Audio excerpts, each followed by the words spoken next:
하나님 말씀은 사사기 6장 28절에서 32절까지의 말씀입니다. 사사기 6장 28절에서 32절입니다.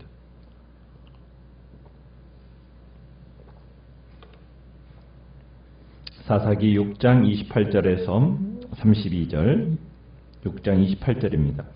그 성읍 사람들이 아침에 일찍이 일어나 본즉 바알의 제단이 파괴되었으며 그 곁에 아세라가 찍혔고 새로 쌓은 제단 위에 그 둘째 수소를 드렸는지라.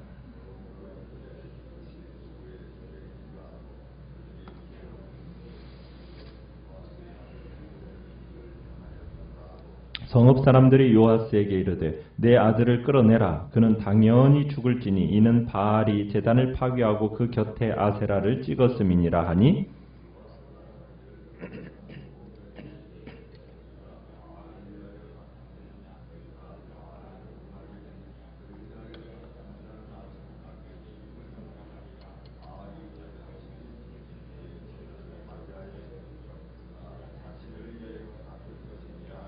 같이 읽습니다. 그날에 기드온을 여룻바알이라 불렀으니 이는 그가 바알의 제단을 파괴하였으므로 바알이 그와 더불어 다툴 것이라 함이었더라. 아멘. 오늘 말씀의 제목은 여룻바알이라는 제목으로 말씀을 나눕니다. 기드온이 여호와 샬롬이라는 제단의 이름을 통해서 하나님께 신앙 고백을 드리자 하나님께서는 기드온에게 순종을 요구하십니다. 그것은 바로 그의 아버지 집에서 모든 이방 종교의 흔적을 제거하라는 거였어요. 하나님께서는 기드온에게 외양간, 아버지의 외양간에서 7년 된 둘째 수소 한 마리를 끌고 가서 바알 제단을 허물고 아세라 목상을 찍으라는 겁니다. 제단을 허물고 아세라상을 찍어낸 다음에 그곳의 율법의 규례에 따라서 하나님께 제단을 쌓고 그 제단 위에 소를 잡아서 아세라 목상을 찍은 나무를 사용해서 주님께 번제로 드리라는 거예요. 그래서 기드온이 종 10명을 데리고 하나님께서 명령하신 대로 모두 행했습니다. 그렇지만은 집안 사람들과 이웃들이 두려워서 밤에 그 일을 진행했습니다. 밤에 바알의 단이 헐리고 아세라상이 찍히고 그곳에 여호와의 단이 세워지고 그 위에 바알을 상징하는 수소가 제물로 드려지고 그것도 찍힌 아세라상의 나무 조각이 이게 타는 불길에 의해서 번제로 여호와께 드려지는 일이 벌어진 겁니다. 자, 오브라 마을 사람들은 밤사이에 이 기드온이 이 행한 일을 아침이 되어서야 이제 알게 되었어요. 그래서 28절에 보시면은 아침에 일찍 일어나 보니까 바알의 제단이 파괴된 겁니다. 도저히 자신들이 상상할 수 없는 일이 벌어진 거예요. 바알의 제단은 헐려 있고 그 곁에 아세라상은 찍혀 있고 또 새로 여호와께 만든 제단에 그 7년 된 둘째 수소가 제물로 타고 있는 장면을 보고 있으니까 이게 이제 한바탕 소동이 일어난 겁니다. 그러면서 그들이 이제 웅성웅성거리는 거죠. 도대체 마을 사람들이 이제 누가 이런 소행을 했을까 알아내려고 이제 세심하게 조사를 벌입니다. 그 결과 알아냈어요. 뭘 알아냈습니까? 기드온이 이 일을 행했다는 사실을 알아낸 겁니다. 그래가지고 흥분한 사람들이 기드온이 범인인 것을 알고 몰려와서 그를 죽이려고 했습니다. 그러면서 그들은 요아스에게 가서 요구를 했어요.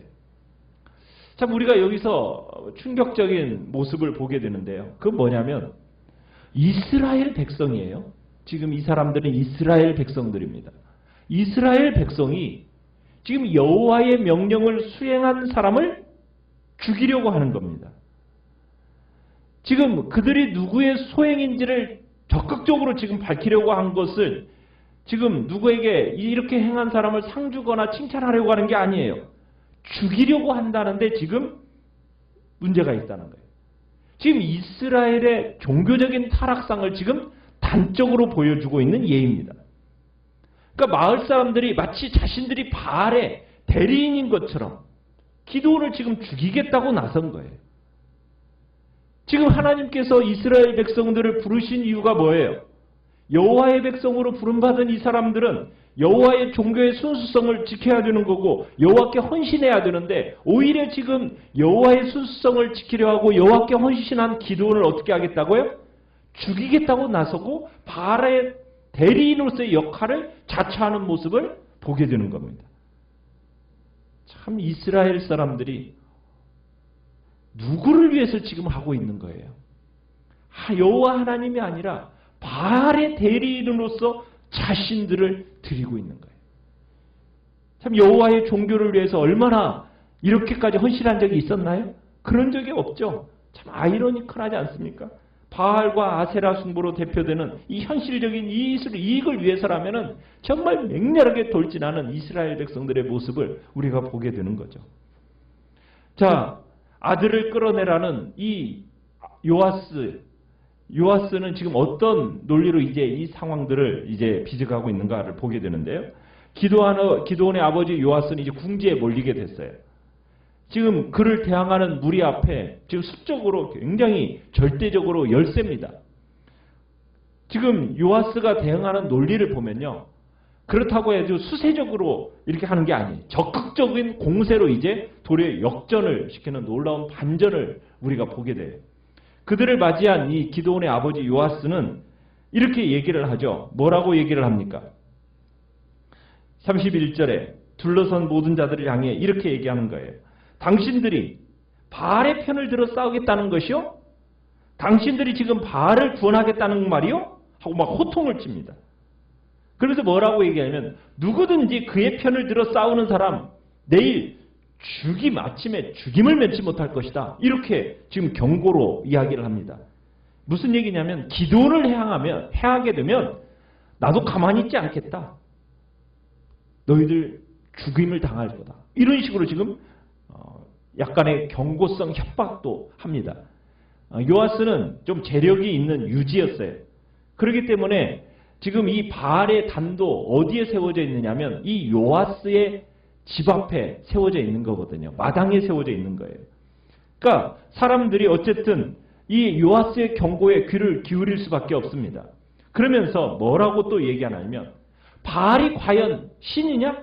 그러면 바알의 제단을 파괴하였으니까 그가 자신을 위해서 다툴 것이다 하면서 이 요아스가 아주 기지와 재치를 발휘하면서 마을 사람들에게 말을 합니다. 그러니까 바알이 과연 진짜 신이라면은 그 제단을 파괴한 그 사람과 스스로 싸울 거 아니냐 이렇게 말하는 거예요. 그러니까 바알이 어떤 존재인지를 한번 보자는 거죠. 바알은 결국에는 스스로 정말 자신을 지킬 수 없는 무력한 존재라는 것을 보여줄 수밖에 없게 되는 겁니다. 그러니까 기드온은 바알의 단을 헐고도 무사하게 돼요. 그러니까 바알의 무력함을 어떻게 보면 마을 사람 전체들에게 입증하게 된 거죠.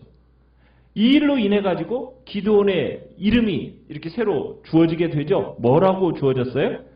32절에 여룻바알이라는 이름이 주어지게 됩니다.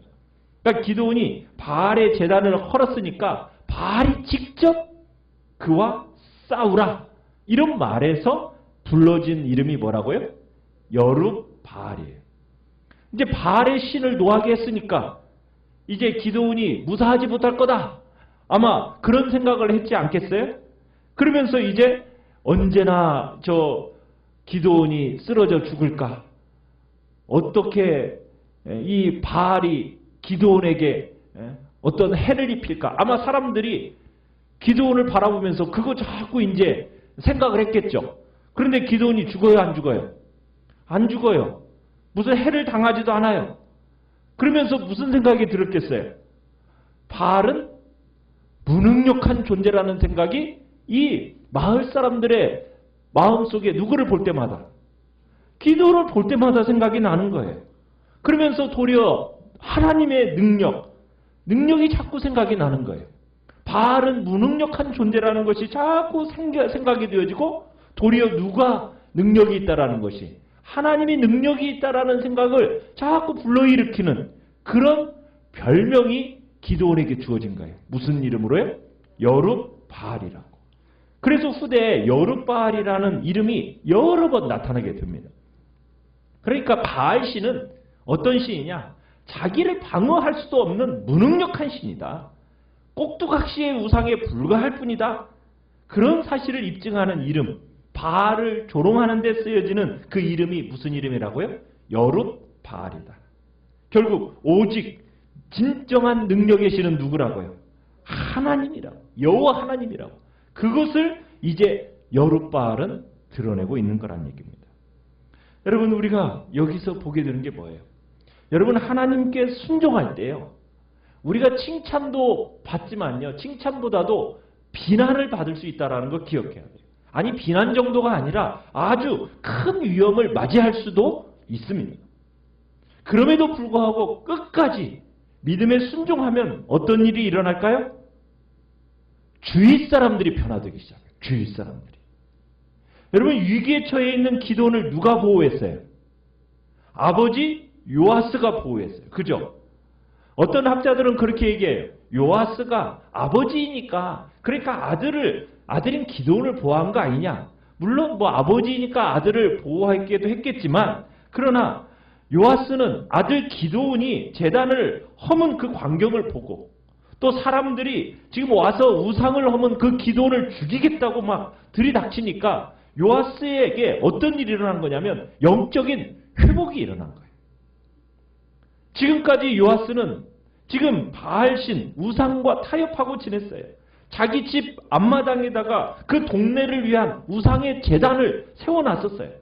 그렇지만 기드온이 하나님의 명령에 딱 순종하니까 그 집안에 이상한 일이 벌어진 거예요. 기드온의 아버지가 딱 기드온을 보면서 뭐가 회복이 된 거예요? 믿음이 회복이 된 거예요. 믿음. 그러면서 갑자기 요아스에게 용기가 생기면서 자신도 하나님의 편을 선택하겠다라는 그런 결단을 하게 된 겁니다. 여러분, 이것이 하나님의 말씀을 순종하는 백성들을 향한 하나님의 위로예요. 많은 사람들은 그런 식의 얘기를 해요. 내가 뭐 이런 일을 해봤자 무슨 일이 있겠어? 계란으로 바위치는 격밖에 되지 않잖아. 사람들이 다 저렇게 살고 나 혼자 해가지고 이렇게 산다고 무슨 가치가 무슨 의미가 있겠어? 여러분, 그렇지 않습니다. 여러분, 한 명이 하나님의 말씀을 붙들고 그 말씀에 순종하면 반드시 일이 일어나게 돼 있어요. 어떤 일이 일어난다고요? 내 주위에 변화가 일어나요. 함께 믿음으로 살겠다라는 한 사람이 등장하게 됩니다. 믿음으로 순종하는 그 한 사람의 순종이 또 다른 사람의 순종을 불러 일으키게 되는 거예요. 가족의 변화는 어디에서부터 시작된다고요? 내가 하나님께 순종하는 데서부터 시작이 되는 거예요. 순종이라는 삶은 영향력이 있습니다. 내가 하나님의 말씀에 전적으로 순종하고 거룩하게 살고 주님을 의지하며 살아가면은 여러분, 주위 사람들에게 놀라운 변화를 일으키고 영향력을 미치는 힘이 나타나게 된다는 거예요. 그러면은 나를 통해서 가족이 변화되고 내가 가는 곳에 하나님의 영향력이 미쳐지면서 가는 곳마다 구원과 생명의 역사를 드러내는 복된 존재로 쓰임받게 된다는 거예요. 기드온이 이제 미디안과의 전쟁을 위해서 군사를 불렀습니다. 여러분, 그때 가장 먼저 모여든 군사가 누구인지 아세요? 기드온 집안 사람들이에요. 그 동네 사람들이에요. 마을 사람들이에요. 오늘 본문에서는 이 기드온을 죽이겠다고 달려들었던 이 집안 사람들이요, 기드온이 미디안과 싸우자 그러면서 나팔을 푸니까 누가 몰려들어왔어요? 군사를 부를 때 제일 먼저 전쟁을 치르겠다라고 나온 사람은 바로 마을 사람들이에요. 그의 친척들이에요. 한 사람이 믿음으로 사니까 주변이 바뀌기 시작하는 거예요. 변화된 주변을 통해서 하나님의 일꾼들이 일어나는 이야기가 바로 이 기드온의 이야기인 것입니다. 오늘 내가 주님 앞에 한 말씀 붙들고 믿음으로 순종하였습니까? 그 순종은 나를 변화시키는 것뿐만 아니라 나의 주변을 변화시키고 내가 가는 곳마다 하나님의 복된 역사와 영향력을 미쳐서 살아계신 하나님의 복된 영광을 드러내는 귀한 역사가 나타날 거라고 주님은 오늘 말씀하고 계시는 것입니다. 오늘도 참으로 하나님께서 우리에게 말씀하시는 그 진리의 말씀 하나 붙들고 믿음으로 순종으로 살아가겠다고 결단하는 이 시간이 되시길 바랍니다. 그리고 주님 앞에서 그 복된 영향력, 믿음의 영향력을 미치는 아름다운 역사가 있기를 간절히 축원합니다. 오늘 말씀을 생각합니다.